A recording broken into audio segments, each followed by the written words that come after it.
The evening began like any other formal event. My wife, Claire, had invited her business partner, Vanessa, to a networking dinner. I expected the usual: polite greetings, handshakes, light conversation, the standard corporate routine. What I didn't expect was to become the punchline of a joke in front of 50 people.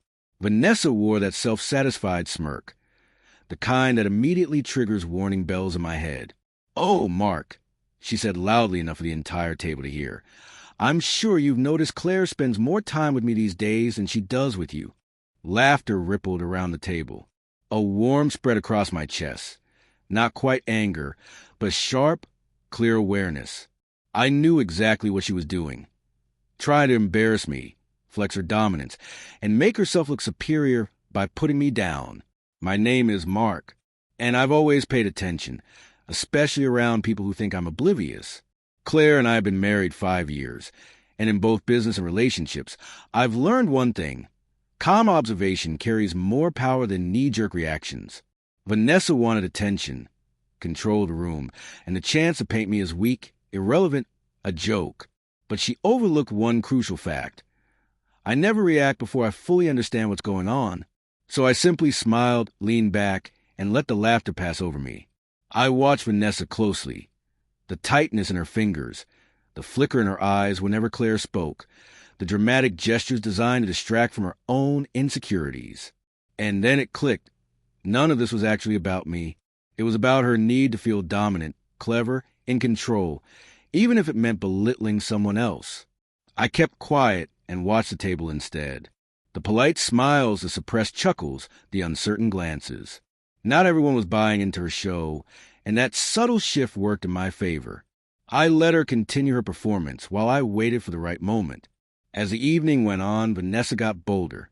She made little digs suggesting I was passive, uninvolved, clueless about Claire's business. Each time she smirked. Thinking she won a point, she leaned toward Claire for approval. But I stayed composed, let her own arrogance unravel.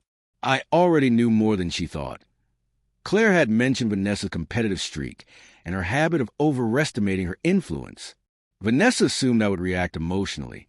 She expected me to feel embarrassed, to give her the satisfaction she wanted. She didn't account for patience or quiet intelligence. Then my moment arrived. I asked a simple, harmless question, loud enough for her to hear clearly. "Vanessa, have you considered that the data Claire shared last week might change your viewpoint on this proposal?" Her smile broke. The smug tone she'd been using all night vanished. She hadn't expected me to be informed, or paying close attention to details she'd overlooked while trying to belittle me. The energy in the room shifted. I followed up with a few calm, precise questions, nothing aggressive, but each one subtly exposing a gap in her knowledge. Her confidence began to crack. The laughter that had been directed at me turned awkward and strained. People began to notice the difference between her act and my composure. The joke she tried to make at my expense was quietly turning back on her. Claire watched with small, knowing smile, trusting that I would handle the situation without drama.